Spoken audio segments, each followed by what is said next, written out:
Alhamdulillahirabbil alamin. Wassalatu wassalamu ala asrofil anbiya'i wa mursalin wa ala alihi washabihi ajmain amma ba'd. Puji syukur kehadirat Allah Subhanahu wa taala yang mana atas berkat dan rahmatnya kita bisa berkumpul di pagi hari ini yang insya Allah semangat ya teman-teman ya, dan dijauhi dari rasa kantuk. Salam serta salam terus kita haturkan kepada Nabi Muhammad Sallallahu Alaihi Wasallam, baik pada para keluarganya, para sahabatnya, maupun kita selaku umatnya hingga akhir zaman kelak. Amin ya rabbal alamin. Oke, sebelum kita ke acara selanjutnya, perkenalkan, nama saya Febrian Muhammad dari Ilmu Ekonomi Syariah Angkatan 2019. Insya Allah akan memandu jalannya kajian kita pada kali ini yang bertemakan mendiskusikan etika penelitian Islam. Baik, sebelum kita memulai sesi inti pada kajian kita kali ini, kan ada pembacaan tilawah terlebih dahulu yang akan disampaikan oleh Saudara Yusuf. Kepada Saudara Yusuf, saya persilakan. Baik, bismillahirrahmanirrahim. Assalamualaikum warahmatullahi wabarakatuh. Selamat pagi Bapak, Ibu, dan teman-teman rekan ITB dan bukan ITB. Insyaallah akan dibacakan surah Al-Imran ayat 190 sampai 191. A'udzu billahi minasy syaithanir rajim. Bismillahirrahmanirrahim. Inna fi khalqis samawati wal ardi wa ikhtilafil laili wan nahari la ayatin li ulil albab. Alladzina yadhkuruna Allaha qiyaman wa qu'udan wa ala junubihim wa yatafakkaruna fi khalqis samawati wal ardh. Rabbana ma khalaqta hadza batila subhanaka faqina adzaban nar. Shadaqallahul azim. Sekian dari pembacaan tilawah. Assalamualaikum warahmatullahi wabarakatuh. Waalaikumsalam warahmatullahi wabarakatuh. Jazakallah, syukran kepada Saudara Yusuf yang telah memandu pembacaan tilawah. Dan insya Allah bagi kita yang mendengarkan bisa menjadi keberkahan pula pada pagi hari ini. Amin ya rabbal alamin.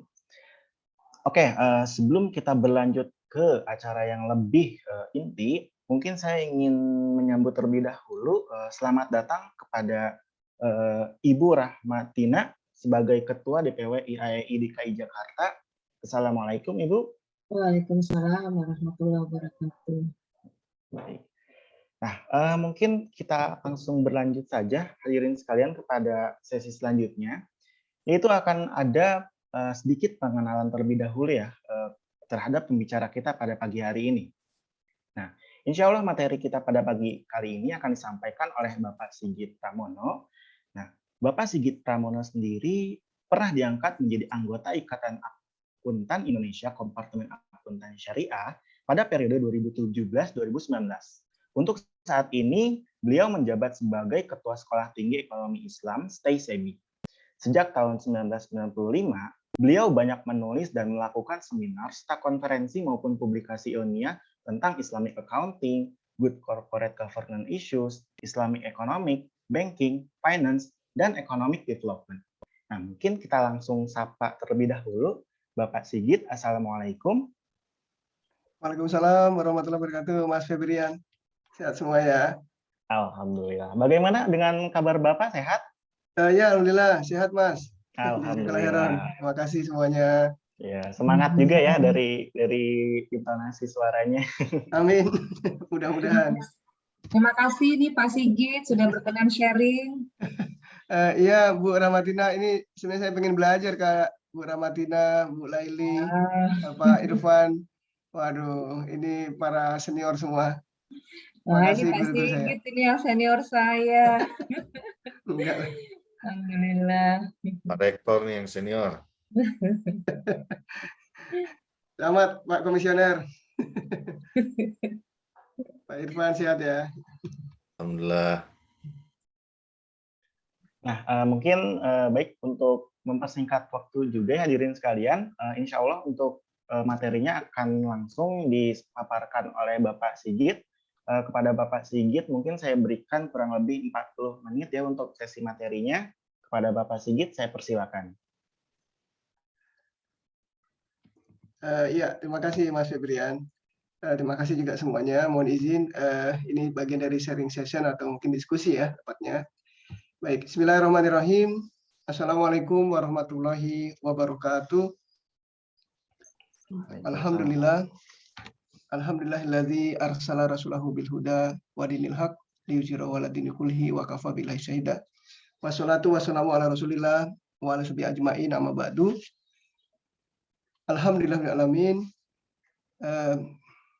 Rekan-rekan semua yang saya hormati, saya banggakan, wabil khusus guru-guru kami di sini, para senior, para mufakih di sini, Mas Irfan, Bu Rahmatina, Bu Laili, dan mungkin semuanya yang saya hormati tidak bisa saya sebutkan satu persatu. Izinkan saya dalam kesempatan pagi yang penuh barokah ini, di hari baik, bulan baik, penuh berkah ini, mendapat undangan yang terhormat dari rekan-rekan semua. Semoga sharing session ini lebih tepatnya mungkin memprovokasi beberapa isu-isu penting ya dalam kaitan dengan metode riset Islami. Ini bisa bermanfaat bagi saya pribadi dan juga kepada rekan-rekan semua. Kita akan mulai mudah-mudahan dari satu ayat yang sering kita baca ya, surat Ali Imran ayat 18. A'udzubillahi minasyaitonirrajim. Bismillahirrahmanirrahim. Syahidallahu annahu la ilaha illahu. Syahidallahu annahu la ilaha illahu. Wal malaikatu wa ulul ilmi qa'iman bil qist. La ilaha illa huwal azizul hakim. Shadaqallahul adzim. Mas Febrian, izin saya share mungkin ya satu presentasi yang sederhana aja. Bisa langsung dari sini kali ya. Sebentar.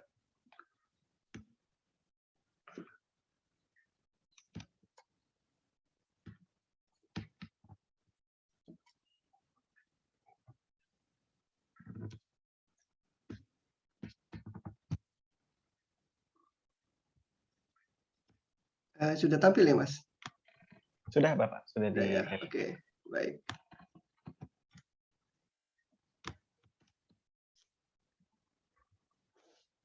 Ya, baik. Ini mohon izin rekan-rekan semua dan para guru besar di sini. Sekali lagi ini saya tidak ingin menggarami air di laut dan mungkin topik yang sangat awal ya saya coba pelajari saja. Mudah-mudahan kita bisa mendiskusikan tentang etika penelitian Islami. Ya, mungkin sangat preliminary ini, Prof. Irfan, Ibu Rahmatina, dan Ibu Laili. Baik, ini sedikit apa yang ingin kita diskusikan pada pagi hari ini. Tadi kita sudah mulai dari satu firman Allah Subhanahu Wa Taala, dan hemat saya sangat penting ya dalam kita yang aktif dalam dunia akademik atau dunia penelitian. Dan kita mendapat khasanah ataupun turas yang begitu banyak sebenarnya ya. Saya merasa rugi ya, saya pribadi tidak punya kompetensi ilmu alat yang cukup baik untuk mengkaji segitu banyak ya khasanah hikmah dari para ulama, dari para cendekiawan muslim dalam hal ini. Nah, surat Ali Imran ayat 18 ini sesungguhnya menjadi satu landasan penting bagi kita ya. Allah Subhanahu wa taala menyatakan bahwa tidak ada ilah kecuali Dia yang menegakkan keadilan. Para malaikat dan orang-orang yang berilmu juga menyatakan demikian. Tidak ada ilah selain Dia, tidak ada Tuhan selain Dia yang maha perkasa lagi maha bijaksana.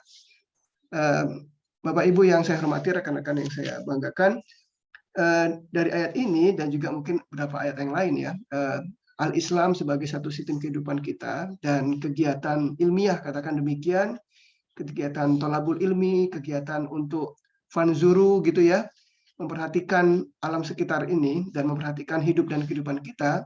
Tadi juga oleh Qori sudah dibacakan ya, surat Ali Imran ayat 190, 191 yang begitu fenomenal ya dalam kajian Quran ataupun dalam kehidupan kita. Seorang ulama besar, Dr. Syekh Qaradawi mengatakan tidak ada agama selain Islam yang begitu memerintahkan umatnya supaya belajar, memerintahkan umatnya untuk melakukan tadabur, tafakur begitu ya tentang fenomena alam semesta ini, perjalanan kehidupan kita dan sebagainya. Maka dalam satu bahasa Quran dikatakan juga, dan dalam dirimu sendiri, apakah engkau tidak memperhatikan begitu banyak tanda-tanda kebesaran Allah Subhanahu wa taala yang harusnya kita tafakuri dan kita syukuri dan kita mengambil pelajaran penting bagi kehidupan kita. Nah, dengan demikian juga ayat ini sesungguhnya sangat menarik ya, sangat penting.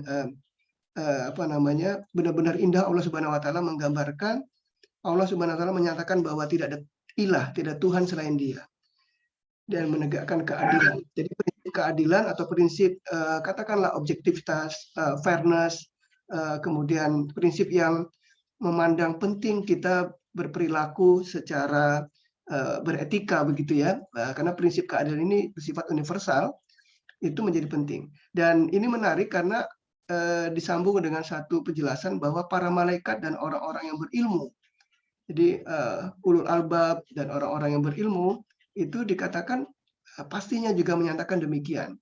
Tidak ada Tuhan selain Dia yang maha perkasa lagi maha bijaksana. Nah, sejalan dengan itu, misalnya kalau kita perhatikan dalam ayat lain ya, misalnya surat Yusuf gitu ya, itu ketika Rasulullah SAW diperintahkan untuk memerintahkan umatnya, supaya memahami al-Islam ini itu dengan satu prinsip tentang hadza sabili, inilah jalanku yang mengajak engkau kepada Allah, dengan ala basiroh, ya, dengan satu penjelasan, dengan argumentasi yang clear, dengan dengan satu paparan rasionalitas yang clear gitu ya kepada umat manusia, sehingga umat manusia itu bisa mengikuti jalan Islam ini, mengikuti jalan kebenaran ini. Nah, rekan-rekan yang berbahagia, ini saya pribadi merasakan pagi yang penuh berkah ini keindahan Quran dalam berkomunikasi kepada kita, dan prinsip-prinsip tadi, para ahli ilmu, para ulil albab itu selalu dekat dengan kebenaran, selalu menjunjung tinggi prinsip-prinsip ilmiah, katakan demikian, itu menjadi penting. Dan salah satu poin dari hal itu adalah tentang prinsip keadilan. Kita harus bersifat objektif, bersifat fair, dengan argumentasi, bukan dengan katakanlah emosional atau satu pendekatan yang tidak fair, atau bahkan kalau dalam bahasa lebih tegas, kita tuh dilarang taklid gitu ya. Kita tuh dilarang untuk mengikut tanpa hujah, tanpa dalil, tanpa argumentasi. Nah, rekan-rekan yang berbahagia, tadi juga menyambung sedikit ayat Ali Imran 190-191 ya. Ayat yang begitu indah menceritakan tentang orang-orang ulil albab.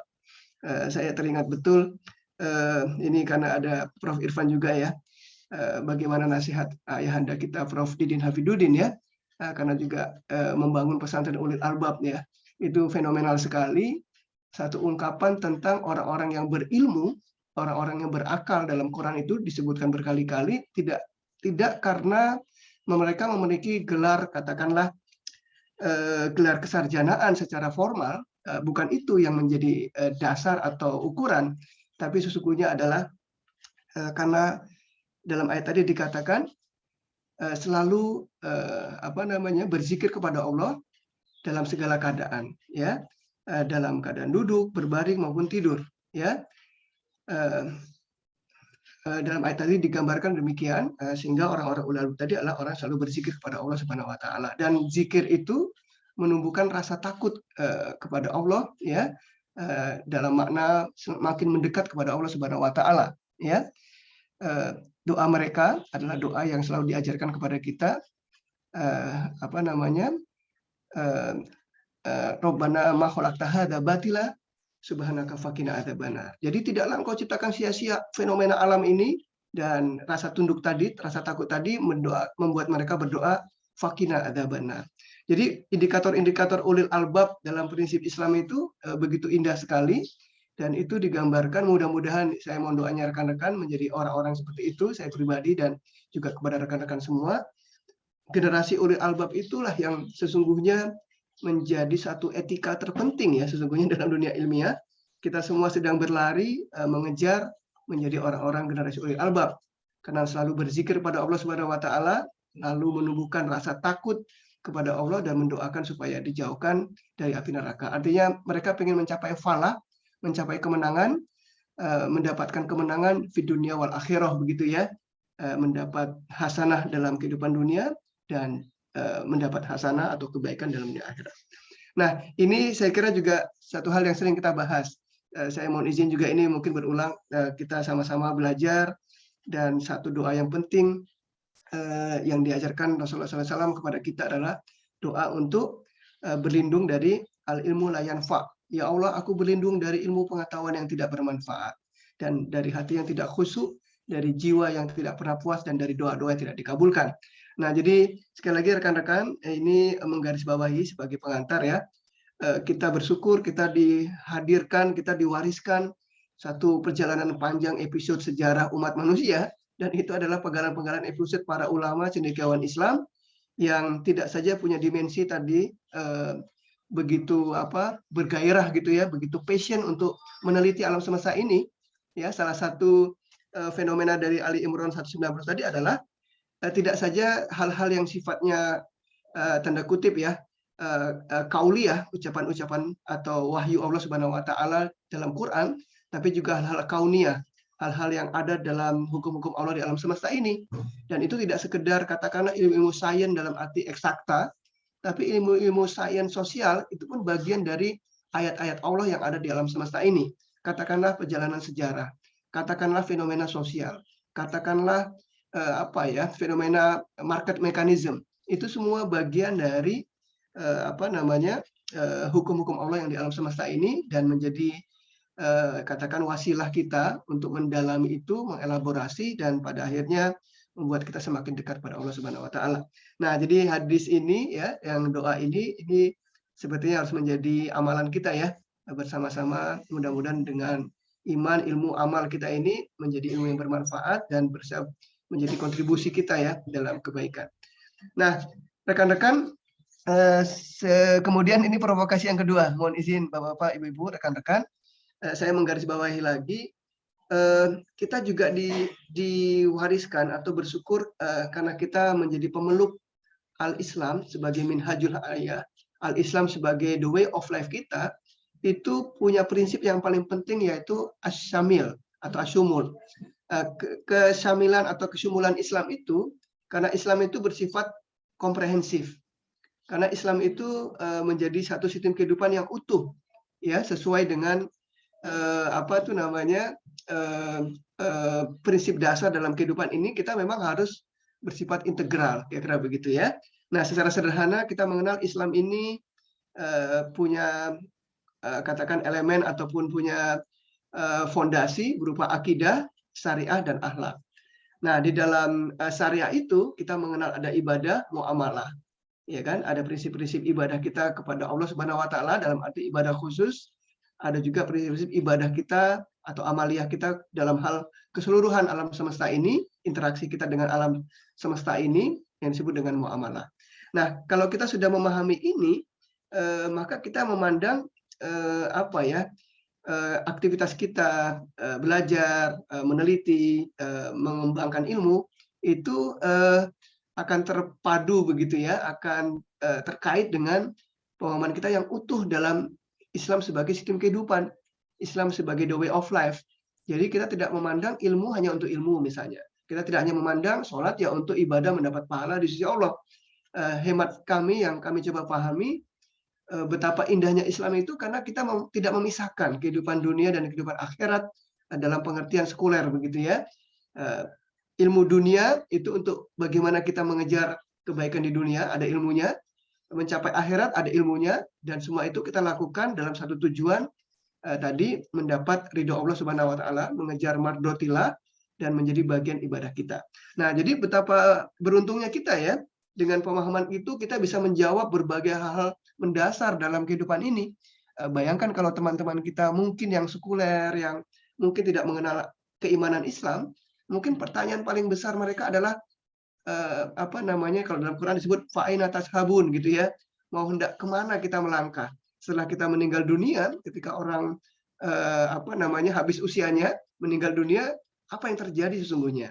Nah, kita diwariskan, kita memeluk satu akidah Islam yang clear begitu, karena kita memiliki satu kefahaman yang utuh ya, bahwa perjalanan kita ini tidak terminate gitu ya, tidak selesai di dunia ini. Kita sedang berjalan berlari menuju Allah, dan itu sampai nanti suatu saat yang kita tidak tahu batas ujungnya, istilahnya tidak terbatas begitu.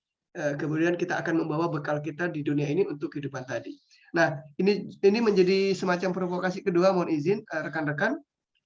bahwa dalam aspek itulah kita selalu punya prinsip tidak pernah memisahkan gitu ya orientasi kegiatan-kegiatan kita ini dalam semua aspek tadi ya, karena kita memandang Islam yang utuh, ada akidah, syariah dan akhlak. Jadi kita istilahnya sekali lagi dalam bahasa fikih mungkin atau dalam bahasa Islamic Studies dikenal kita tidak boleh berprinsip juz'iyah atau parsial, tapi kita harus berprinsip integral atau tadi syamil.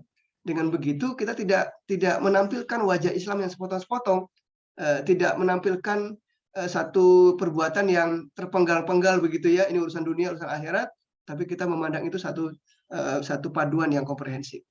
Nah, ini secara cepat mungkin kita akan lihat rekan-rekan mungkin isu utama tadi karena kita perlu mendefinisikan, memahami dan mungkin juga memiliki satu semangat ya bahwa Islamic economic yang kita kembangkan, entah itu keuangan syariah, entah itu akuntansi syariah, entah itu hal-hal yang lain tentang manajemen syariah, itu berdasar kepada paradigma tentang apa itu Islamic economic yang kita ingin bangun. Nah, rekan-rekan, ini saya cepat saja nih, sebenarnya pakarnya ada di sini, Bu Ramatina, Bu Irfan, Bu Laili dan semuanya nih. Saya coba summary-kan saja atau sedikit yang saya pahami. Rekan-rekan, ini challenging aja ya. Kalau kita merujuk kepada Capra ya yang banyak menulis tentang ini, maka kita akan sampai pada satu hal yang paling penting ya, masalah mendasar yang kita hadapi itu adalah pertentangan antara katakan objektif atau tujuan dan worldview gitu ya. Jadi tadi fa'aina tashabun gitu, hendak kemana kita melangkah. Jadi kalau satu buku Capra yang mungkin salah satu masterpiece beliau Future of Economic Islamic Perspective tadi, itu menceritakan tentang sebenarnya hendak kemana kita menuju gitu ya dengan pengembangan ilmu ekonomi Islam ini. Nah, maka Capra menjawab, maka itu akan berpulang dari mana kita berawal ya dan kemana kita akan melangkah. Jadi artinya kita harus memang melakukan setting yang paling penting, apa yang hendak kita tuju atau kita kenal dengan visi kita ke depan. Nah, dengan itu kita lihat saat ini kita punya worldview, punya cara pandang, punya paradigma tentang memandangi hidup, memandangi ilmu pengetahuan, memandangi umat manusia, memandangi tujuan pengembangan ilmu seperti apa, itu yang akan menentukan seperti apa kita akan membangun ilmu ekonomi Islam ke depan. Nah, ilmu ekonomi konvensional menurut beliau ini tidak selesai membahas ini, gitu ya, kira-kira begitu ya. Nanti diskusinya panjang memang, itu kita serahkan kepada ahlinya. Nah, sebagai contoh misalnya menyangkut trilogi yang mungkin harus didefinisikan mudah-mudahan, dan ini satu sifatnya gradual gitu ya, harus berproses mencapai yang terbaik misalnya ya. Bagaimana kita mendefinisikan tentang rational economic man. Nah, asumsi-asumsi filsafat ekonomi seperti ini yang membangun ekonomi konvensional, rasanya ya perlu kita bahas, kita pahami, sehingga kita tidak terlepas dari bagaimana Islam memandang asumsi ini misalnya ya, atau to some extent kita harus punya nilai-nilai yang membentengi kita atau membingkai cara pandang kita sesuai dengan prinsip Islam. Atau juga konsep tentang positivism, ini juga dalam bidang ilmu pengetahuan, tidak hanya dalam ekonomi. Cara pandang positivism itu perlu kita lihat. Nah, lebih jauh mungkin nanti dalam agak applied tentang market equilibrium. Nah, ini juga hal yang perlu didudukan sehingga kita punya bingkai keislaman terhadap isu-isu penting ini atau trilogi ini. Nah, ini sekali lagi saya ngutip dari Capra aja ya, Prof. Irfan. Nah, kemudian ada missing link istilah dalam buku Capra itu, atau yang disebut dengan tidak konsistennya hal-hal tadi dalam proses pembangunan ekonomi umat manusia. Maka kalau kita lihat, katakanlah tanda kutip gitu ya, dalam bahasa Capra itu dikatakan tadi karena kita berprinsip al ilmu la yanfa, jangan sampai ilmunya tidak bermanfaat, itu karena ukuran kecanggihan suatu disiplin ilmu itu tidak diukur dari katakanlah kecanggihan rumpun ilmu tersebut dibangun dan melahirkan berbagai macam teori-teori yang luar biasa gitu ya. Tapi ukurannya adalah memberikan maslahat, ukurannya adalah memberikan manfaat. Nah, kalau ukurannya dalam indikator itu, misalnya kondisi kemiskinan saat ini seperti apa di dunia ini, kondisi katakan kerusakan alam sekitar seperti apa saat ini gara-gara proses pembangunan, Nah, isu-isu tadi harusnya menjadi satu yang sangat penting menggelitik kita ya untuk mendalami, mengelaborasi seperti apa cara pandang Islam seharusnya memahami masalah itu. Nah, singkat cerita, rekan-rekan, ini saya percepat saja.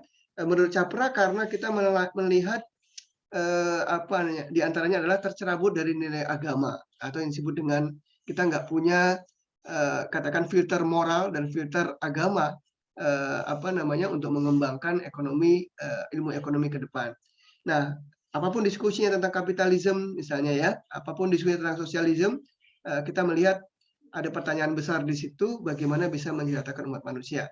Nah, Capra sempat mengutip juga tentang konsep welfare state ya, walaupun dalam konteks ini dalam berbagai dimensinya ya teman-teman, konsep negara kesejahteraan itu dulu menimbulkan satu satu harapan ya dalam bahasa beliau begitu, bahwa ilmu ekonomi kesejahteraan itu memberikan harapan untuk kita bisa mengembangkan satu disiplin ilmu yang baik.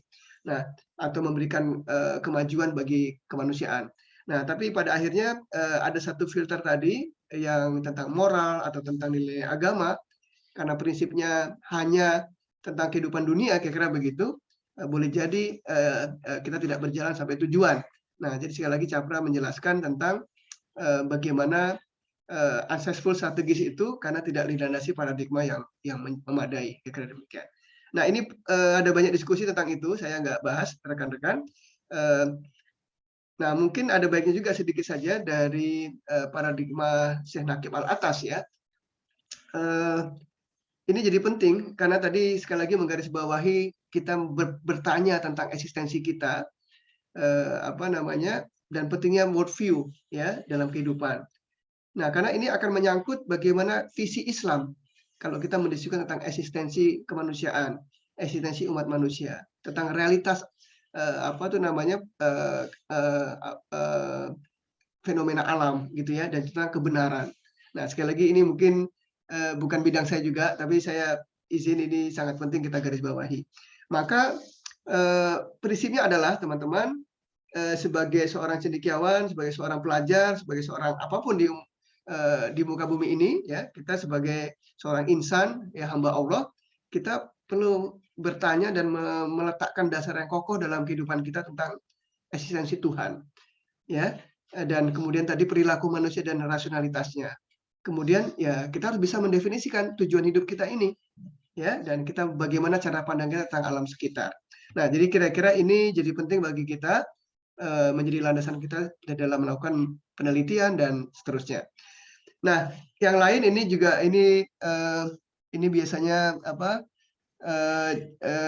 yang sangat piawai menjelaskan Pak Irfan ini ya. Jadi kita harus menggarisbawahi tentang karakter ekonomi Islam itu sendiri yang sekali lagi tadi setidaknya tidak boleh lagi kita pandang secara parsial, bahwa ekonomi Islam itu punya prinsip robaniyah ya, atau berketuhanan, dan tapi juga dia bersifat insaniah ya, sangat humanis gitu ya, sangat sesuai dengan fitrah manusia. Sebaliknya dia sangat memiliki prinsip tentang etika atau akhlakiyah, dan Islam itu juga mengajarkan kita punya prinsip wasatiyah atau moderate. Nah, jadi betapa indahnya Islam karena prinsip ini kemudian menjadi menjadi basic principle dalam pengembangan ilmu ekonomi itu sendiri. Nah, yang lain contohnya dalam banyak literatur disebut juga kita punya prinsip waqi'iyah atau practicality. Ya, dia harus dapat konteksnya gitu ya. Dia nggak boleh hanya sekedar tekstual, tapi konteksnya dan realitas hari ini itu menjadi landasan kita. Nah, dan karenanya memang nanti dalam banyak hal kita memahami Islam itu diterapkan secara gradual, secara bertahap. Nah, lebih jauh dari itu, kita memandang ekonomi Islam ini atau prinsip atau karakter ekonomi Islam itu punya prinsip tentang alamiah atau bersifat universal. Nah, rekan-rekan, kita masuk ke ini 2 slide saja sebenarnya poin penting tentang yang saya coba baca atau mendapatkan masukan dari metode riset Islami ditulis oleh Profesor Dr. Ali Abdul Halim Mahmud. Nah, rekan-rekan, ini mungkin masih bersifat katakanlah normatif, tapi izinkan ini jadi bahan diskusi kita bersama. Nah, menurut Profesor Dr. Ali Abdul Halim Mahmud, tujuan penelitian Islami itu harus satu memberikan maslahat, ya kita sudah sama-sama memahami ini. Nah, maslahat itu tadi dalam pengertian kita, dia tidak boleh sekedar memberikan maslahat di dunia, tapi juga ada ada cara pandang kita tentang hari akhirat nanti. Ya, jadi fid dunya wal akhirah itu harus selalu menjadi landasan kita. Ya, karenanya nanti akan melandaskan kita membangun asumsi, kita membangun metode, kita membangun tujuan dan melaksanakan satu proses penelitian. Nah, rekan-rekan yang berbahagia, kemudian kita juga punya warisan penting ya. Imam Al-Ghazali itu membahas tentang katakanlah tentang maslahat itu begitu dalam, dan ada saatnya itu bersifatnya emergensi atau daruri, ya, menjadi satu yang sangat vital atau fatal harus dipenuhi. Nah, ini menjadi penting, ya. Kemudian ada yang menjadi satu basic needs yang penting, hajiyat, ya, menjadi hajat hidup penting umat manusia. Ada yang bersifatnya tahsinian. Nah, ini semua kan kalau kita lihat nanti paradigmanya itu bisa beragam, bisa juga berbeda zaman, berbeda tempat, berbeda cara pandang tentang daruri, hajiyah, dan tahsiniyah. Secara sederhana ya, saya tidak yakin juga ini tepat, tapi saya ingin sharing. Kita pernah dapat diskusi yang penting ya, misalnya tentang instrumen produk keuangan syariah yang namanya sukuk, ya, atau katakanlah Islamic bonds, gitu ya. Dan banyak ijtihad atau banyak eksperimen sudah dilakukan untuk berbagai macam pembiayaan pembangunan dan seterusnya dan seterusnya. Nah, kita pernah juga mendapatkan satu diskusi yang penting ketika sukuk sebagai sebuah produk keuangan syariah, yang instrumen keuangan syariah yang digunakan untuk pembiayaan, itu lalu katakan digunakan untuk suatu pembiayaan suatu aset atau suatu katakanlah properti yang sangat mewah, ya, yang sangat rasanya tidak touch gitu ya dengan kebutuhan umat.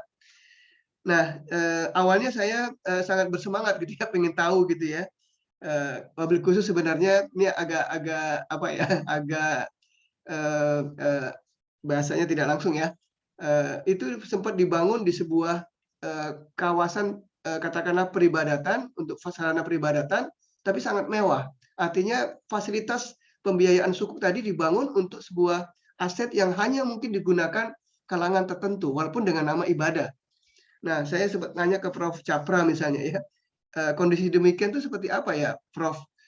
Apakah itu masih sesuai dengan maslahat atau apa gitu ya? Rupanya Capra memang sangat bijak ya melihatnya itu. Prof. Capra melihatnya harus dilihat dengan sangat hati-hati gitu ya, tidak bisa sekedar mengklaim atau dengan spirit mengkritik tapi tidak melihat situasinya. Tapi sisi lain beliau juga mengulas bahwa tadi pentingnya visi atau pentingnya menyambungkan sebuah proses ijtihad lalu satu praktek inovasi begitu, jangan lepas dari sustain problemnya, misalnya ya, memberikan kemaslahatan, memberikan manfaat dan seterusnya. Nah, jadi rekan-rekan, kita tidak bisa memang menyamaratakan atau menyamakan semua konteks gitu ya, harus dilihat konteksnya dan diambil substansinya, dan pada akhirnya ini akan memberikan hal yang penting bagi kita bahwa sebuah penelitian, sebuah proses inovasi itu harus memberikan maslahat. Nah, kemudian agak lebih strict juga Profesor Ali Abdul Halim Mahmud ini menjelaskan tentang bahwa tujuan penelitian itu tidak boleh nanti menimbulkan suatu proses yang mudarat, ya, atau tadi mencari tanda kutip suatu landasan katakan bukti-bukti empirikal ya dengan tujuan tapi disabotase gitu ya, didesain untuk memberikan rasionalitas kita membuat satu hal yang mudarat ya. Oke, nah lebih jauh dari itu ya rekan-rekan, ini penting. Nah, ini semangat dakwahnya kita ya, bahwa kita melaksanakan riset, kita melaksanakan sebuah proses kontribusi dalam ilmiah itu juga sesungguhnya punya semangat dakwah, atau dalam bahasa lebih gampang, kita harus bisa berperan melawan, membentengi umat Islam dari yang disebut dengan Ghazul Fikr ya, atau perang pemikiran. Nah, seperti kita ketahui ada proses yang panjang bahwa informasi juga secara ilmu pengetahuan itu dikuasai oleh peradaban Barat atau peradaban non-Islam, dan dilakukan satu proses bahwa kita tidak memiliki bekal yang baik atau satu ilmu yang mumpuni gitu ya, bahwa Islam itu katakanlah dikatakan bukan untuk berkemajuan. Nah, ketika itu terjadi, misalnya kita harus punya prinsip penelitian kita, ijtihad kita, inovasi kita itu untuk membentengi kita dari pemikiran-pemikiran seperti tadi. Ya, dan ini sebenarnya sejarah berulang saja gitu ya, bahwa musuh-musuh Islam tanda kutip begitu ya, atau orang yang tidak menyenangi Islam kemudian mencoba melakukan inovasi pemikiran ya, menjauhkan umat Islam dari pemikiran Islam yang lurus, kira-kira begitu. Nah, sekali lagi ini penting, tapi sebaliknya juga tidak perlu berlebihan ya, bahwa di dunia ini semua hal itu terjadi suatu proses dialog ya, kita mengenal istilahnya dialog peradaban gitu ya, atau satu proses untuk akulturasi, untuk mengambil satu hikmah yang penting. Jadi semangat melawan Ghazil Fikri itu tidak adalah diartikan berlebihan bahwa kita menjadi sangat apa ya, tanda kutip eksklusif gitu ya, tidak mau mendengar apa namanya, informasi dari pihak lain dan sebagainya. Tapi sebagai sebuah spirit dakwah, kita harus memahami kita sedang mengembangkan pemikiran Islam yang lurus, yang benar, yang bermanfaat bagi umat manusia. Nah, rekan-rekan, lebih jauh dari itu, riset kita, kemudian juga penelitian kita itu harus punya tujuan yang sangat apa ya, sangat mendasar. Ya, bahwa kita sedang membangun sistem kehidupan Islami, kita sedang membangun manhaj Islami, ya, yang itu semuanya tentunya sangat inklusif ya, sebagai umat manusia, sebagai warga negara, sebagai apa ya, hamba Allah begitu, kita ingin membangun sistem kehidupan yang Islami ya. Nah, lebih jauh kalau kita lihat rekan-rekan, sejarah panjang kecendekiawan Islam ya, itu sangat inklusif, sangat berperan membangun peradaban. Maka kalau dikatakan Islam itu menjadi kolot atau menjadi tadi kehidupannya tidak mendukung kehidupan saintifik atau metode riset Islami gitu, ya sangat berkebalikan. Justru sejarah panjang peradaban Islam itu menunjukkan kita pernah menjadi kontributor peradaban. Nah, sekali lagi kita tidak sedang bernostalgia masa lalu ya rekan-rekan. Kita harus merebut masa depan, kita harus membangun kembali konteks kekinian dan dengan semangat tadi memberikan kebaikan kepada alam semesta. Baik, nah lebih spesifik lagi rekan-rekan, kita harus punya bukti atau kita harus membangun empirical evidence atas kebenaran Islam. Nah, inilah yang menjadi ciri khas ya mungkin ya cendekiawan Muslim.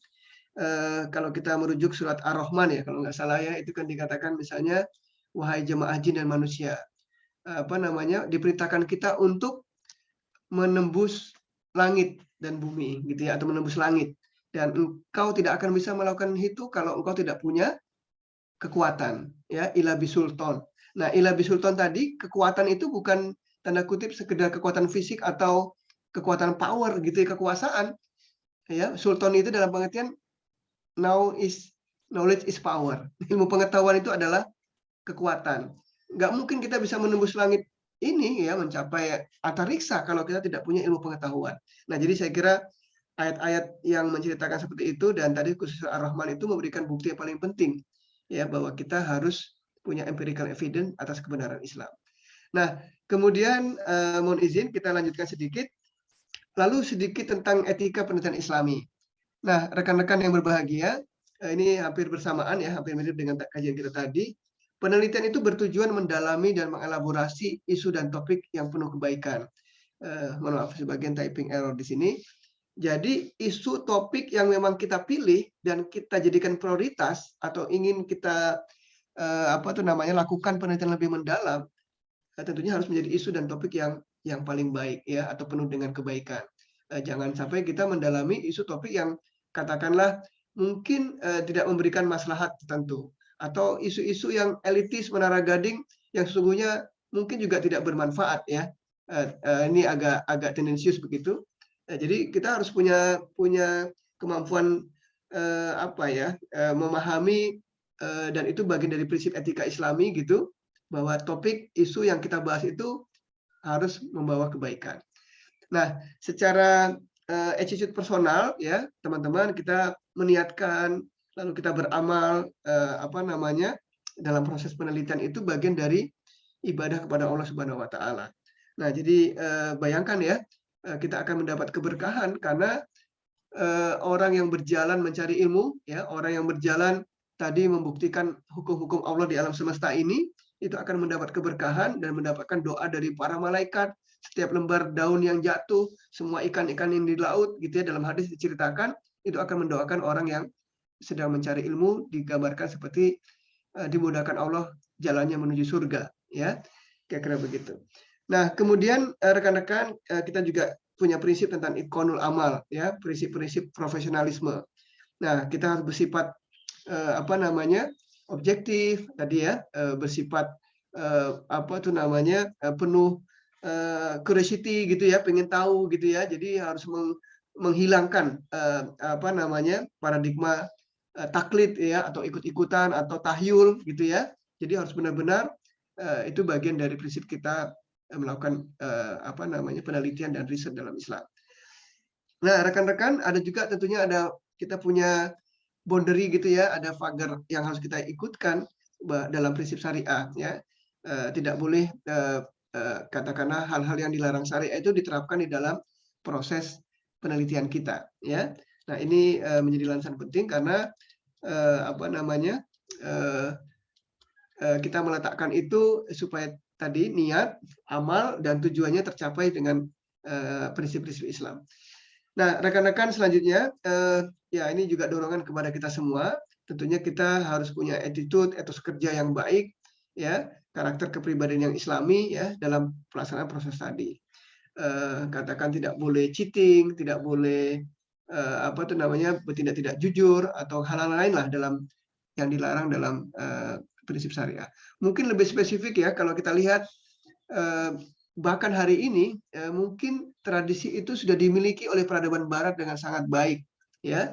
Mungkin teman-teman yang katakanlah sering melakukan penelitian, ketika kita akan melakukan suatu penelitian, apalagi menyangkut manusia, menyangkut makhluk hidup yang lain, biasanya itu di dalam agreement kontrak penelitian atau bahkan mungkin ketika kita bikin disertasi, ya, khususnya mungkin yang saya pernah temukan di dalam penelitian di negara-negara maju, negara-negara Barat misalnya hari ini, mereka sangat concern tidak boleh melanggar hak asasi manusia, tidak boleh meliput yang membahayakan jiwa manusia, tidak boleh merusak alam dan sebagainya, tidak boleh mungkin mengambil hak orang lain tanpa izin dan sebagainya. Jadi prinsip-prinsip kita menghargai dan menghormati orang lain dan juga aturan hukum itu sangat penting.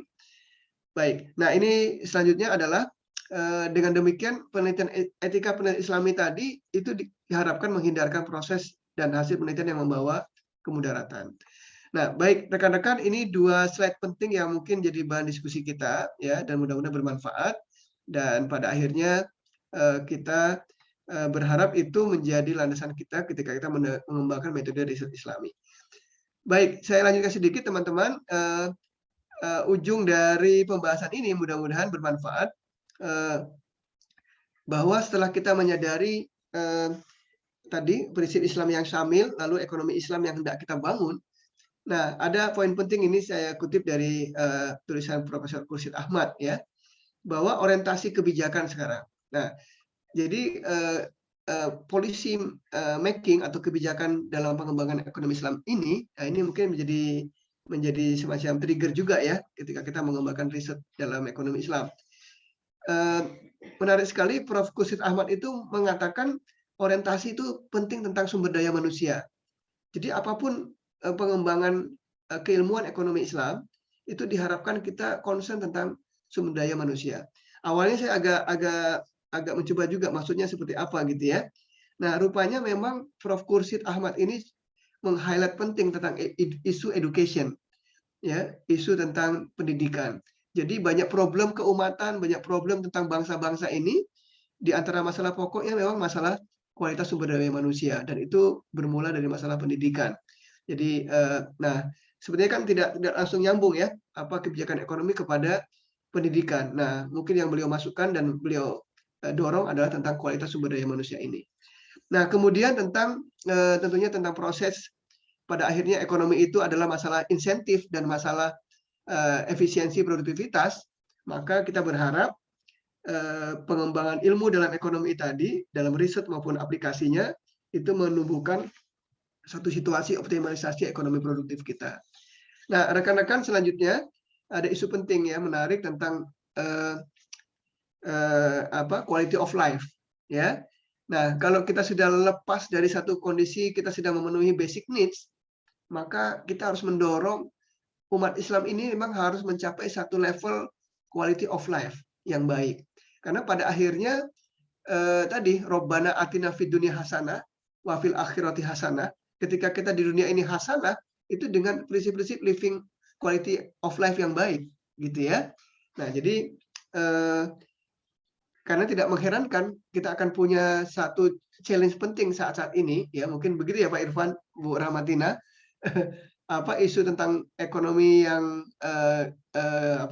ramah lingkungan atau sustainable economic gitu ya, termasuk juga mungkin isu-isu tentang green economic, itu akan menjadi penting karena akan menyangkut kualitas hidup manusia, ya. Nah, jangan sampai kita mengembangkan satu model ilmu ekonomi misalnya, tapi sesungguhnya dia tidak bisa memenuhi prinsip-prinsip ini, ya. Nah, dan kita sadari hari ini dunia Islam atau katakan bangsa Indonesia gitu ya, kita memiliki gap yang sangat besar atas kualitas hidup ini di desa dan di kota, Muslim dan non Muslim mungkin, ya, Jawa dan non Jawa. Nah, itu kan isu penting, ya, harus kita gali. Nah, tadi sudah kita bahas juga bahwa pembangunan yang kita dorong itu adalah pembangunan dengan hasil yang berkelanjutan, yang memahami masa depan, ya, dan dia harus bersifat seimbang, ya. Baik, kemudian juga orientasi kebijakan ini juga harus mendorong inovasi dan teknologi. Nah, bayangkan teman-teman, dengan demikian kita akan menangkap dimensinya begitu luas. Kalau kita bicara ekonomi Islam saja, kita bisa lihat dari aspek hukumnya, dalam hal ini mungkin fikih muamalat, kita bisa lihat dari aspek tadi manajerial economics-nya, bagaimana menciptakan suatu sistem yang lebih produktif, efisien dan sebagainya. Bisa juga menceritakan tentang bagaimana instrumen pembangunan, instrumen keuangan dan sebagainya. Jadi sangat terbuka luas semua bidang itu dalam kajian-kajian ekonomi Islam. Nah, yang pada akhirnya rekan-rekan, karena Prof. Khursyid Ahmad ini juga seorang politisi, dia memahami betul orientasi kebijakan ekonomi Islam itu harus membangun kemandirian ekonomi Muslim dan dunia Islam, ya, bahwa kita tidak sedang di ruang hampa. Semua umat bangsa dan bangsa-bangsa ini mengalami suatu proses interaksi dan transformasi. Maka sebagai umat, sebagai bangsa, kita harus memiliki keunggulan. Baik, ini saya tidak detailkan, rekan-rekan. Mungkin bagian terakhir dari diskusi ini, ya ini challenging kita ya saat ini setelah pandemik misalnya, teman-teman, kita berhadapan kenyataan realitas yang sangat penting, ya, di bidang kesehatan, di bidang gap ekonomi yang terjadi berbagai bangsa, gitu ya, tentang pendidikan dan sebagainya. Maka semua itu sungguhnya bisa menjadi dasar kita untuk mengembangkan riset yang bisa mengcover isu-isu penting tadi. Nah, yang bagian terakhir mungkin teman-teman, mungkin ini satu hal yang menduplikasi saja dalam diskusi kita, yang pada akhirnya tadi kita menggarisbawahi tentang quality of life, tentang kehidupan yang sejahtera dunia dan akhirat. Nah, saya selalu bahagia gitu ya kalau mengutip apa yang dijelaskan Ibnu Qayyim dalam Al-Jauziyah ini, dan juga mungkin Al-Ghazali dalam Maqasid Syariah gitu ya, bahwa syariah dalam prinsip yang komprehensif tadi ya sebagai basis pengembangan ilmu kita ini dan kehidupan kita di dunia ini, itu ternyata memang didefinisikan sangat indah gitu ya oleh Ibnu Qayyim, bahwa basis dari syariah itu adalah hikmah ya dan kesejahteraan bagi semua umat manusia, tidak hanya di dunia tapi juga di akhirat. Dan kesejahteraan ini menurut beliau itu terletak dalam satu kesempurnaan keadilan gitu ya kali ya. Jadi prinsip keadilan itu penting ya bagi siapapun. Kita harus bersifat adil bagi siapapun. Kemudian memberikan rahmat ya bagi alam semesta ini. Kemudian memberikan kesejahteraan ya dan hikmah kepada siapapun. Nah, apapun yang terlepas atau menjauh dari hal tersebut ya, anything that depart from justice to oppression, kira-kira gitu ya, sesuatu yang tidak ada yang menjauh dari keadilan menjadi satu kezaliman, atau dari suatu mercy to harshness gitu, dari satu kasih sayang kepada suatu yang sifatnya itu kekerasan gitu ya, atau dari welfare to misery, dari satu kesejahteraan kepada satu penderitaan gitu ya, dan dari wisdom to folly, dari satu kebijaksanaan kepada satu kedunguan gitu ya. Menurut beliau has nothing to do with the syariah, tidak ada kaitannya dengan syariah. Jadi betapa beliau ini menggarisbawahi syariah itu memang sumber kebahagiaan. Syariah itu sumber quality of life bagi umat manusia. Tidak hanya bagi umat Islam, tapi bagi semuanya. Nah, inilah yang dalam diskusi kita, itulah prinsip-prinsip makosid syariah yang harusnya kita implementasikan dalam kehidupan kita apapun. Dan dalam riset ini mungkin menjadi satu hal penting kita mencapai prinsip-prinsip makosid syariah tadi bagi umat manusia. Saya kira demikian rekan-rekan, mungkin sedikit diskusi dan provokatif ini, mudah-mudahan bermanfaat bagi saya pribadi dan semuanya.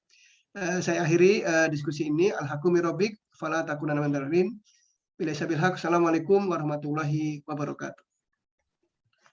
Waalaikumsalam warahmatullahi wabarakatuh. Baik, hatur nuhun jazakallahu khairan kepada Bapak Sigit. Masya Allah sekali nih atas materi yang disampaikan ya, terutama di bagian penutupnya tuh. Jadi syariah itu menjadi way of life, menjadi quality of life, bukan hanya untuk kaum muslimin ya teman-teman, tapi untuk seluruh umat manusia. Itu yang harus kita benar-benar ingat selalu. Nah, mungkin untuk selanjutnya nih teman-teman, seperti biasa kita akan membuka sesi tanya jawab. Nah, mungkin kepada hadirin sekalian, apabila ada yang ingin bertanya, boleh disampaikan melalui chat Zoom, ataupun raise hand dan membuka mic-nya. Dipersilahkan mungkin kepada hadirin sekalian.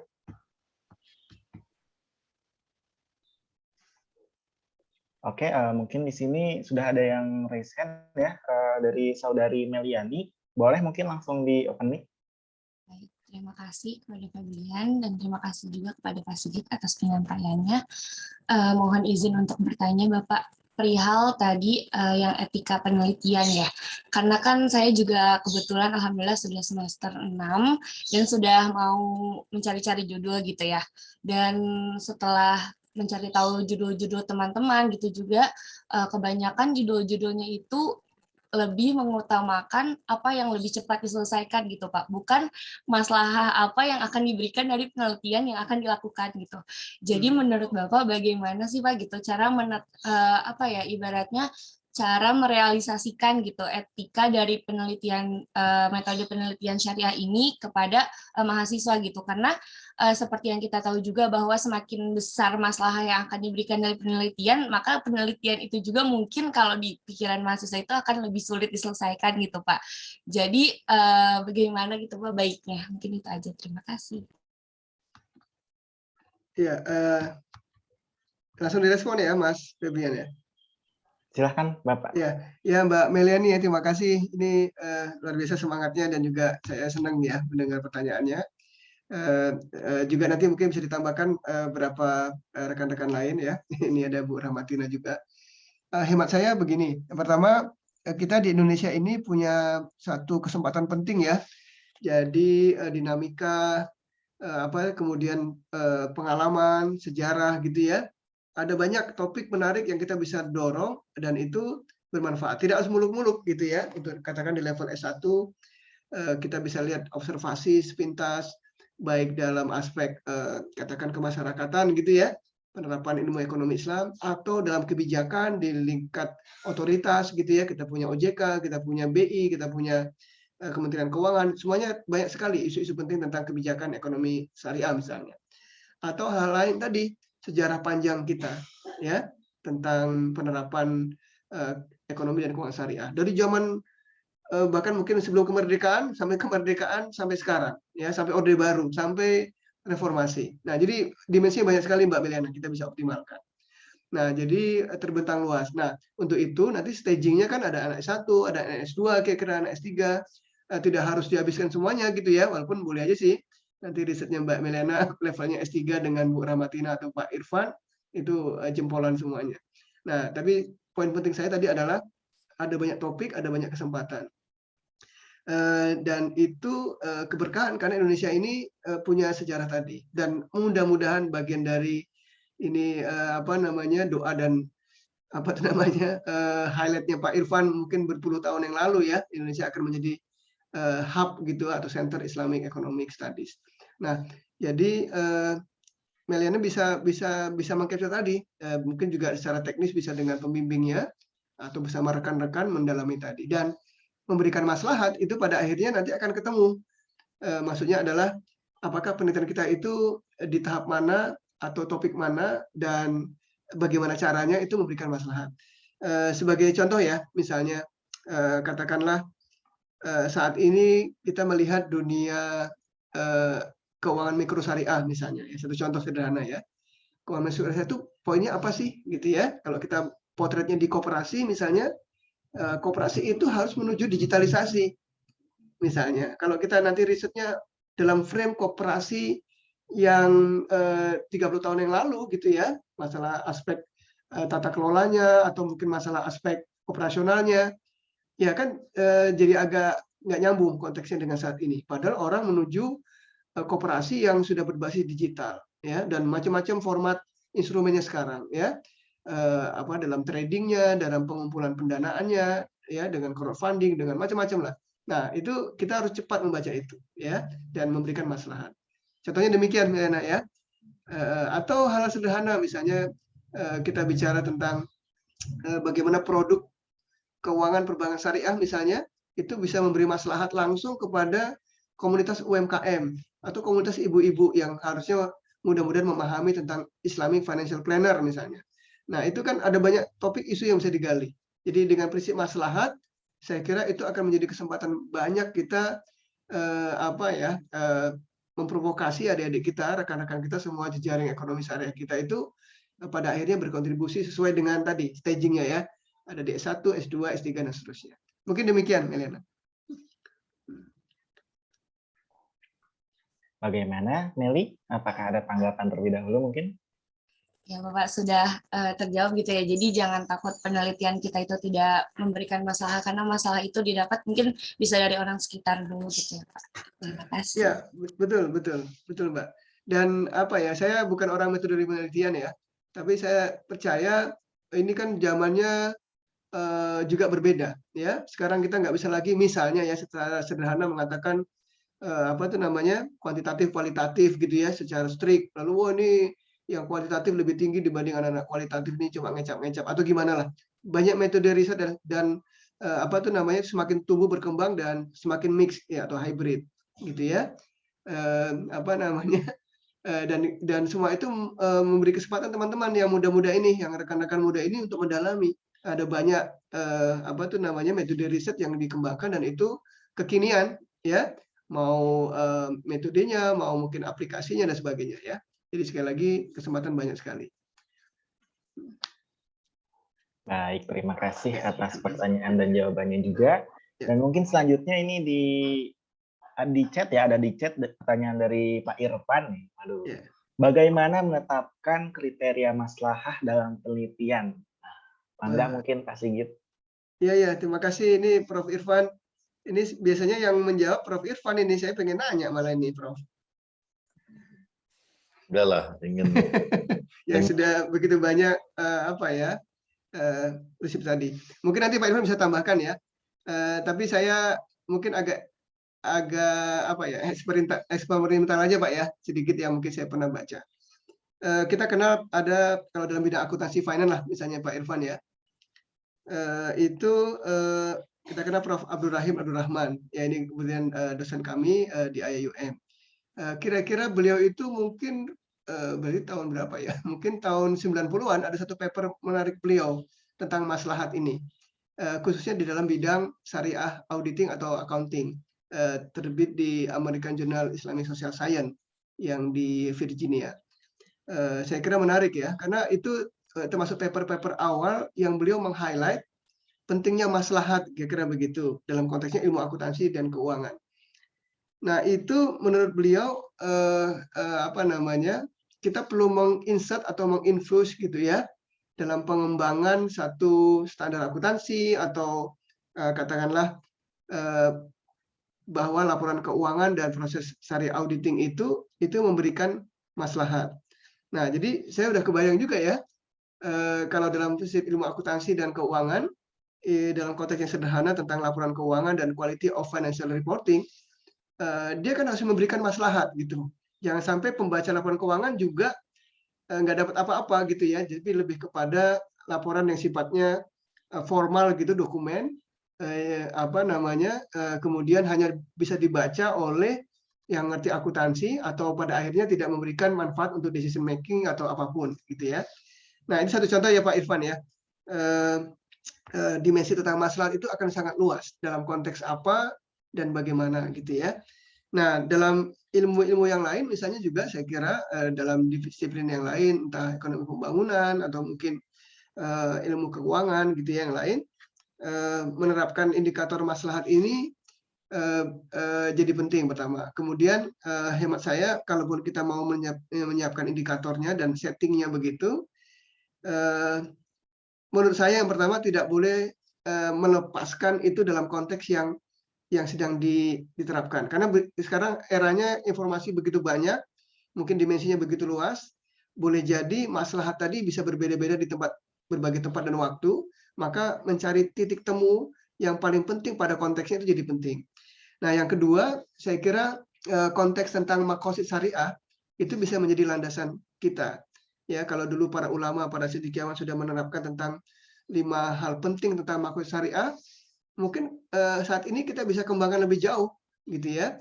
Tadi kita diskusikan tentang green economy atau sustainable economy, isu-isu penting tentang quality of life atau mungkin hak asasi manusia atau mungkin tentang katakan anti korupsi gitu ya. Itu sebenarnya sudah ada dalam konsep-konsep dasar Islam, tapi sungguhnya itu bisa menjadi penting dalam konteks tertentu untuk memberikan maslahat. Nah, jadi betapa yang ketiga mungkin ya, betapa Islam itu sangat terbuka memberikan kesempatan kita bahwa maslahat pun dia harus dilihat pada konteks kekinian dan kita punya warisan yang panjang tentang itu bisa digunakan untuk mengembangkan tadi. Saya kira demikian Pak Irfan. Jadi inisiatif yang dilakukan oleh Pak Irfan misalnya ya luar biasa membangun indeks tentang Islamic Social Finance atau membangun indeks tentang kemiskinan berdasarkan zakat di Indonesia, itu kan satu contoh ya mengembangkan maslahat untuk dia lebih bisa berkontribusi di dalam konteksnya. Mungkin demikian Pak Irfan yang saya bisa pahami. Baik, terima kasih kepada Bapak Sigit. Nah, mungkin dari Pak Irfan nih, apakah ada tanggapan atau mungkin tambahan mungkin? Cukup. Ya, ini yang paling penting ini. Oh, enggak, cukup. Ya. Atau Bu Rama ini yang tentunya banyak sekali insight yang juga saya pengen dengar. Monggo Mbak. Saya justru mau nanya Pak Sigit ini. Aduh, jangan nanti kebalik. Sebelumnya terima kasih banyak Pak Sigit ini sudah memberikan insight yang luar biasa. Kalau kata Anda sekarang ini daging semua ya, prinsip-prinsip dasar lah etika dalam riset dan juga mengingatkan kita mengenai riset yang baik itu seperti apa. Nah, saya sebenarnya mau melanjutkan pertanyaan Pak Irfan nih. Kalau tadi kan sudah bagaimana menetapkan kriteria maslahat dalam penelitian, saya justru ingin melanjutkan kalau menurut Pak Sigit, bagaimana supaya penelitian itu kemudian juga bisa katakanlah juga menjadi sebuah kebijakan, mendorong. Nah, jadi bisa mendorong wacana yang positif, yang bermanfaat, mendorong kebijakan pemerintah juga. Ini kan karena kita lihat banyak penelitian pada akhirnya cuma berakhir di perpustakaan. Nah, ini kan tidak kita inginkan. Nah, sehingga kira-kira gimana pengalaman Pak Sigit mungkin bisa sharing supaya penelitian itu bisa maslahatnya lebih besar lagi, bisa mendorong policy yang lebih baik lagi ke depan. Iya, Mbak Rama, makasih ya. Ini sekali lagi yang ditanya tidak lebih tahu dari yang bertanya ini. Jadi saya to be honest ini benar-benar juga pengen mendengar dari bapak-bapak, ibu-ibu, rekan-rekan semua guru-guru saya semua di sini. Ya, tapi singkat cerita Mbak, memang ya tradisi riset kita di Indonesia khususnya yang umum aja ya, saya bicara yang umum aja karena bukan ahlinya juga mungkin. Ya kita perlu sampai satu kondisi bahwa riset itu satu tradisi yang penting. ya kan, policy based research. Jadi kita harus empirical based. Kebijakan ke depan, apalagi kalau bicara kebijakan ya, itu harus benar-benar policy based research. Itu yang pertama. Yang kedua, dalam kerangka makro ya Mbak, mungkin kita merasa juga ya itu kan perlu proses ya menumbuhkan. Mungkin tradisi di negara barat, tradisi negara maju, tradisi negara kita itu ya intinya kita perlu belajar untuk terus improve lah. Selalu ada ruang improvement ya Mbak ya dalam segala kondisi. Kita tetap semangat. Ini belajar dari Pak Irfan nih ya kan. Katanya apa namanya itu kalau dalam hukum besi perubahan there is always a room for improvement gitu ya Pak Irfan ya. Tetap semangat. Nah, maksudnya adalah kan Indonesia tadi ya, kita bicara realitas begitu banyak kesempatan, begitu banyak khasanah, begitu banyak peluang, ya, yang kadang-kadang kita perlu bangun. Saya agak kaget juga ya dengan tradisi, mungkin yang pertama tradisi curiosity gitu ya, para pakar di luar negeri. Ini untuk adik-adik kita ya, mungkin saya cerita yang gampang-gampang aja ya, karena saya sempat dibimbing Prof. Suzuki. Saya kadang-kadang agak heran juga nih, ini cerita di balik layar aja ya. Prof. Suzuki ini non-Muslim, kira-kira mungkin katakanlah 10 tahun lalu ya, beliau intensif mendalami Islamic Finance, dan dengan cara-cara yang otodidak gitu ya. Tapi saya kadang-kadang sangat malu, karena dia setiap semester publish paper yang baik gitu ya, international paper. Dengan segala ceritanya, yang bagi saya mungkin kadang-kadang sok tahu atau mungkin ini sederhana, tapi bagi Prof. Suzuki itu menjadi sesuatu yang substantif gitu ya, dan bisa dikemas menjadi satu riset analogi ilmiah yang sangat penting.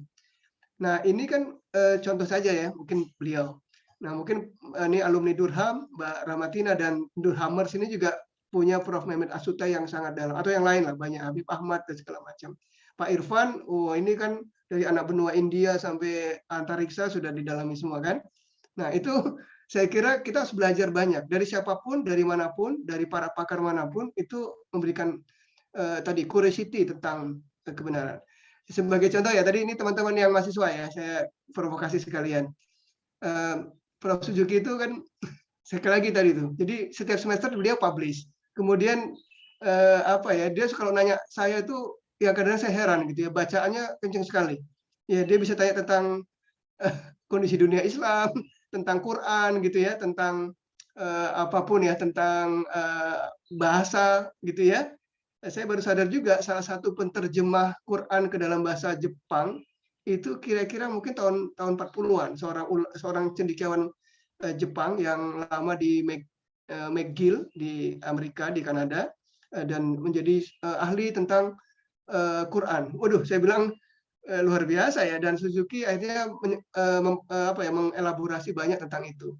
Nah, dari substansi tentang kajian-kajian sederhana, beliau bisa mengungkap hal mendasar karena mungkin beliau kuat dalam filsafat ekonomi. Nah, jadi teman-teman, itu sedikit provokasi ya, yang di mahasiswa kita nggak boleh kalah gitu ya. Kalau orang para cendekiawan lain aja dengan semangat belajar begitu, bagaimana kita gitu ya? Harusnya kita lebih semangat lagi. Nah, kembali ke konteks Indonesia tadi, seperti kata Mbak Rahmatina, tradisi itu sudah banyak di lembaga-lembaga penelitian kita, di kampus gitu ya. Nah, kita harus menarik itu, jangan sampai menara gading gitu ya. Jangan sampai hanya muncul di katakanlah di perpustakaan atau dokumen tersimpan saja gitu ya. Dan orang-orang seperti Prof. Suzuki, seperti Prof. Mehmet Asutai dan semuanya, saya kira para pakar-pakar itu sangat menghargai satu inisiatif riset, satu inisiatif ilmu yang dikembangkan. Dan itu tidak melihat apapun, katakan agamanya, apapun latar belakang sukunya dan sebagainya. Ketika dia memberi maslahat kepada kebijakan yang lebih baik bagi umat manusia, kebijakan situasi yang lebih baik bagi perekonomian, dan itu berdasarkan tentang rasionalitas pemikiran yang benar gitu ya, itu akan sangat diapresiasi. Nah, Indonesia mungkin harus banyak belajar di situ, di semua lembaganya, dan kita yang di kampus atau di akademik dan sebagainya, ya oke, publikasi satu hal, tapi memberi maslahat itu mungkin akan menjadi hal lain yang harus didorong. Nah, singkat cerita, mungkin langkah pertama komunikasi kali ya Mbak Rahmatina ya. Semua pihak tuh harus open mind, harus hand in hand gitu, bergabung dari otoritas, dari kampus, dari rekan-rekan peneliti independen dan sebagainya. Nah, dengan begitu satu hal yang biasa, kita tuh berbeda pendapat, kita mengenal cara pandang, kita mengenal hal-hal diperbaiki. Nah, umat ini khususnya, nah kita bicara diri kita sendiri, umat Islam itu harus belajar ya, ini pribadi ya, saya pribadi ya, open mind gitu seluas-luasnya, ya, tidak pernah punya prejudice gitu ya terhadap satu situasi. Orang yang berbuat menyampaikan kebaikan itu harus kita lihat substansinya, dan itu bermanfaat untuk katakan peradaban Islam, sistem ekonomi Islam dan sebagainya. Nah, di titik lain kita dengan komunikasi tadi mendorong ada apa ya, isu-isu yang grassroots gitu ya, yang kadang-kadang ada di lapangan, yang itu mungkin nggak tercapture di para pengambil kebijakan. Nah, sisi lain juga kita bisa melakukan apa ya, pengayaan dimensi kali ya, atau juga mungkin mengawal juga jangan sampai penelitian tadi sesuatu yang mungkin useless atau mungkin tidak prioritas gitu ya, dan seterusnya. Nah, yang terakhir mungkin Mbak, mungkin diskusi sederhana. Tapi saya tertarik kemarin beberapa waktu lalu bertemu dengan Pak Ahmad Juwaini ya.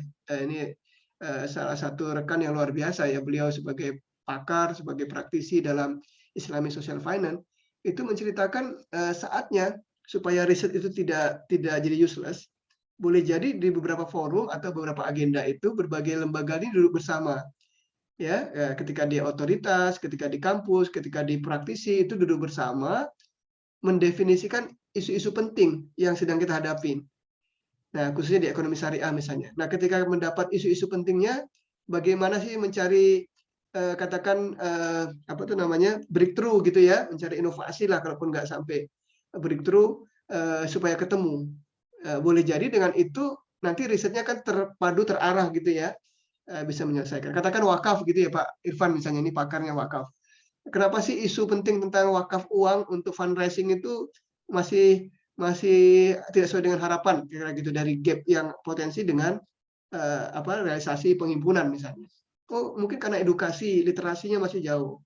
Oh, karena mungkin isu lain tentang digitalisasi misalnya ya, yang itu tidak bisa harusnya bisa memacu. Atau mungkin yang lain, katakan segmen mana sih yang mau dibidik gitu ya. Kalau bicara wakaf, karena dia mungkin lebih dari sekedar kewajiban, tapi orang yang sudah apa ya, sudah katakan punya motivasi yang kuat untuk berwakaf, boleh jadi selama ini jangan-jangan kita belum membidik segmen orang yang memang memiliki motivasi dan kemampuan keuangan seperti itu. Nah, ini kita harus membidik. Nah, dengan diskusi bersama tadi, saya kira kita akan dapat mudah-mudahan mendorong satu riset yang lebih relate kepada kebijakan yang lebih maslahat. Mungkin demikian Mbak Rahmatina. Wallahu a'lam bishawab. Terima kasih banyak Pak Sigit, insight-nya. Pengalamannya juga luar biasa. Baik, alhamdulillah. Sama-sama Mbak Rahma. Baik, terima kasih kepada Ibu Rahmatina dan Bapak Sigit juga tadi yang sudah menjawab. Nah, mungkin ini untuk terakhir ya, hadirin sekalian, kepada Saudara Ilham mungkin yang sudah raise hand, boleh untuk langsung disampaikan. Baik, izin bertanya terkait hal tadi itu. Saya kan sempat membaca ya Pak ya, maksudnya melanjutkan pertanyaan tadi juga sih. Mungkin kan tadi kan saya baca ya Pak ya, terkait kenapa sih riset kita itu mungkin masih belum masuk ke kepentingan nasional. Ternyata pemerintah kan saat ini kalau saya baca ya Pak ya di website Kemenq itu tentang riset ekonomi Islam itu perlu ditingkatkan dengan prioritas kepentingan nasional. Nah, kepentingan nasional itu saya baca di website tersebut ternyata kenapa sih maksudnya pemerintah itu sedang memprioritaskan pembangunan. Nah, isu-isu tentang masalah pembangunan ekonomi, pembangunan nasional dan lain sebagainya. Yang saya baca di situ begini. Yang jadi pertanyaan saya Pak terkait hal ini, menjawab isu pembangunan nasional. Nah, bagaimana caranya ya Pak ya supaya kita itu bisa ini Pak bisa membantu pemerintah dalam memenuhi prioritas kepentingan nasional itu terkait dalam hal pembangunan sifat terutama pembangunan nasional. Karena kalau saya lihat di website-nya ini memang saat ini pemerintah sedang menggalakkan pembangunan nasional, bahkan mengembangkan industri halal itu secara besar-besaran begitu Pak. Ini kata website Kemenq sih Pak. Begitu sih Pak kalau saya lihat. Jadi pemerintah itu lebih memprioritaskan pembangunan saat ini. Apakah Iya, saya kira saya setuju ya Mbak, itu Mas Yusuf ya, bahwa itu bagian dari proses begitu ya. Dan apa namanya, sekali lagi ya memang saatnya lah kita berkolaborasi, bersinergi, ini eranya era kolaps begitu ya, semua pihak, sehingga memberikan masalah terbaik lah bagi semuanya. Di kolom chat juga ada nih Prof. Nurizal, ini terima kasih kita diingatkan tentang Mirror of the Prince ya. Itu jadi banyak sebenarnya tradisi dari para ulama cendekiawan kita juga sudah biasa ya membangun satu kebijakan apa tuh namanya kepada penguasa atau kepada otoritas ya untuk memberikan insight. Begitu ya Prof. Nurizal ya. Ya. Sisi lain juga misalnya agak spesifik isu-isu katakanlah kesyariahan ya. Kita kan punya katakan otoritas fatwa. Otoritas fatwa itu ada di DSN MUI, ini sangat praktikal aja ya. Mungkin riset-riset yang penting untuk mengembangkan itu saatnya berkolaborasi dengan para faqih, para ulama yang ada di kampus ya, di Universitas Islam di mana dan sebagainya ya, itu saya kira satu keniscayaan. Jadi saatnya lah kita memang mengembangkan satu kolaborasi riset yang semakin baik. Demikian mungkin Mas Febian. Baik, mungkin karena keterbatasan waktu ya, hadirin sekalian, mungkin Saudara Ilham tadi dicukupkan saja ya untuk pertanyaannya gitu. Oke, sekali lagi mungkin saya mengucapkan terima kasih kepada Bapak Sigit Pramono ya yang sudah menjawab, dan teman-teman hadirin sekalian juga tadi yang sudah aktif bertanya. Nah, mungkin untuk selanjutnya kita akan berlanjut ke sesi selanjutnya, yaitu akan ada sesi penyerahan sertifikat yang akan diserahkan oleh Ketua Departemen Ilmu Ekonomi Syariah, Bapak Asep Nur Halim. Kepada Bapak Asep Nur Halim.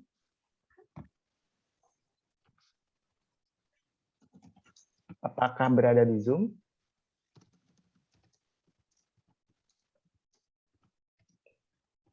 Oke, saya baca. Oh, mungkin diwakili oleh Bapak Irfan saja kali ya untuk penyerahannya. Jangan, atau oleh Ibu Sekretaris Departemen. Oh, oke. Mangga mungkin kepada Ibu Laili, mewakili Bapak Asep selaku Ketua Departemen, dipersilahkan.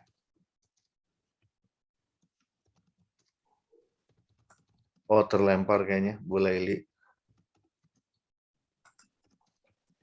Oke, mungkin oleh saya saja ya, selaku perwakilan dari MC untuk penyelenggaraan acara pada kali ini. Oke, mungkin saya, Febrian Muhammad, mewakili Departemen Ilmu Ekonomi Syariah, memberikan apresiasi berupa sertifikat kepada Bapak Sigit Pramono ya. Mungkin mohon diterima gitu sebuah kenang-kenangan dari kami, Pak. Baik, mungkin boleh dicukupkan. Oke, mungkin setelah selesainya sesi penyerahan sertifikat, kita berlanjut kepada sesi dokumentasi terlebih dahulu. Nah, kepada hadirin sekalian mungkin dipersilakan untuk menyalakan kameranya ya, karena ini akan menjadi sesi dokumentasi kita. Oh ya, ini ada ucapan terima kasih juga nih dari Bapak Sigit di kolom chat. Baik, mungkin kepada operator saya persilakan mungkin untuk memandu dokumentasinya.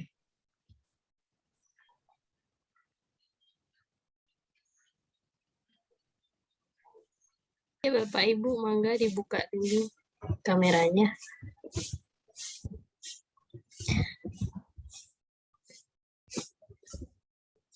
Ditunggu 10 detik ya Bapak Ibu ya. Udah 11 ini. Ya, ada 2 slide aja. 2 kali pose ya Bapak Ibu ya. Saya hitung sampai 3. 1, 2, 3. Satu lagi. 1, 2, 3. Ya, slide kedua. 1, 2, 3. Sekali lagi 1, 2, 3. Ya, terima kasih Bapak Ibu. Terima kasih banyak Pak Sigit, Kak Irfan, Mas Febrian, Ibu Bapak semuanya. Ya, terima kasih. Mohon maaf tadi terlempar. Oh iya, lagi dong kalau gitu fotonya. Iya. Depnya terlempar tadi. Iya, masa ini Iya, enggak lagi. Ya. Tapi bisa 1, open ini. 2, 3. 1, 2, 3. Ya, udah. Ya, Kasih saat lagi. nih, Ma. Ya, baik. Mungkin sekali lagi saya mengucapkan terima kasih kepada Bapak Sigit dan Ibu Rahmatina juga ya, yang sudah menyempatkan waktunya untuk hadir pada acara kita di pagi hari ini. Nah, mungkin untuk selanjutnya kita akan berlanjut kepada sesi doa ya, yang insya Allah disampaikan oleh Yusuf. Kepada Saudara Yusuf, dipersilakan. Oke, baik. Terima kasih kepada Febrian selaku MC. Assalamualaikum warahmatullahi wabarakatuh. Baik, kita akhiri kegiatan pada kajian pagi ini dengan berdoa kepada Allah supaya tambah berkah lagi. أعوذ بالله من الشيطان الرجيم بسم الله الرحمن الرحيم حمدا يعافي نعمه ويكافئ مجيده يا ربنا لك الحمد كما ينبغي لجلال وجهك وعظيم سلطانك اللهم صل على سيدنا محمد وعلى آل سيدنا محمد اللهم إنا نسألك علما نافعا ورزقا طيبا واسعا وعملا متقبلا اللهم أعز الإسلام والمسلمين اللهم سلمنا والمسلمين رب اشرح لي صدري ويسر لي أمري واحلل عقدة من لساني يفقهوا قولي أصبحنا وأصبح الملك لله والحمد لله لا شريك له لا إله إلا هو وإليه النشور أصبحنا على فطرة الإسلام وكلمة الإخلاص وعلى دين نبينا محمد صلى الله عليه وسلم وعلى ملة أبينا إبراهيم حنيفا وما كان من المشركين اللهم إني أصبحت منك في نعمة وعافية وستر فأتم علي نعمتك وعافيتك وسترك في الدنيا والآخرة اللهم ما أصبح بي من نعمة أو بأحد من خلقك فمنك وحدك لا شريك لك فلك الحمد ولك الشكر اللهم إنا على ذكرك وشكرك وحسن عبادتك ربنا لا تزغ قلوبنا بعد إذ هديتنا وهب لنا من لدنك رحمة إنك أنت الوهاب ربنا ظلمنا أنفسنا وإن لم تغفر لنا وترحمنا لنكونن من الخاسرين اللهم رب اغفر لنا ولوالدينا وارحمهما كما ربيانا صغارا ربنا آتنا في الدنيا حسنة وفي الآخرة حسنة وقنا عذاب النار وصلى الله على سيدنا محمد وعلى آله وصحبه وسلم سبحان ربك رب العزة عما يصفون وسلام على المرسلين والحمد لله رب العالمين. Baik, sekian dari pembacaan doa. Saya kembalikan kepada MC. Assalamualaikum warahmatullahi wabarakatuh. Waalaikumsalam warahmatullahi wabarakatuh. Amin ya rabbal alamin. Dengan pembacaan doa yang telah kita sama-sama dengar, menutup pula kegiatan kita pada pagi hari ini. Mohon maaf sebesar-besarnya apabila ada kesalahan ketika saya memimpin jalannya kajian pada pagi hari ini. Izinkan saya menutup pertemuan kali ini dengan sebuah pantun hadirin sekalian. Ke pasar beli ikan teri dibeli 10. Saya Febrian pamit undur diri. Wassalamualaikum warahmatullahi wabarakatuh. Waalaikumsalam warahmatullahi wabarakatuh. Cakep. Pamit ini Pak. Ayo, terima kasih. Allah izin pamit semuanya. Sekalian terima kasih. Pak Sigit semuanya. Rahma, Pak Irfan, mangga semuanya.